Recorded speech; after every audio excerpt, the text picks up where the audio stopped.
Hey, it's Mr. Peace. Just got done sharing my heart here at Parsons Elementary School in Gibraltar, Michigan.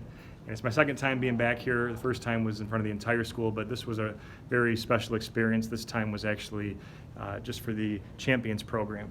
And that's here that they have over the summertime and during the school year, before and after school. You can see some of the people that are part of that, some of the names, right? And it was just a beautiful day. We had it in the media center right behind me.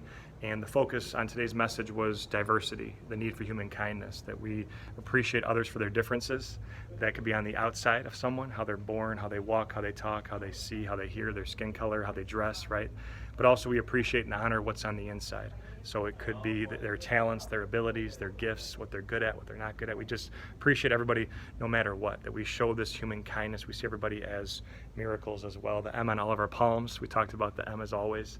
With the lines in each of our hand, we all have the letter M, at least one on each palm. And I traced mine here.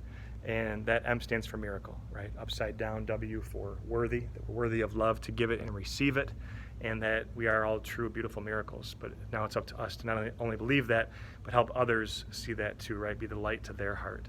And so it was just an amazing opportunity because a lot of the students, they really got what I was saying, that kindness does start in the heart first, that it's so important that we show it, because somebody that hears a kind word or sees a kind action, it might not be done to them specifically, but just hearing or seeing it could change their heart in a positive way too, right? So beautiful day, going now on to a couple other locations, part of the Champions group here in southeastern Michigan, and really looking forward to hopefully coming back to share my heart again. And the students that just came up and said, hey, you really touched my heart, Mr. Peace, that I really got what you were saying, that I understand that we are all miracles, that we need to show that unconditional love. It was just great.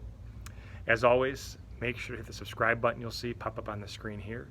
Feel free to check out the amazing playlist with some inspirational clips, and visit my website, mrpeace.org. You'll see the link as well to track my journey across this country as I continue to heal America's heart one school at a time. Peace.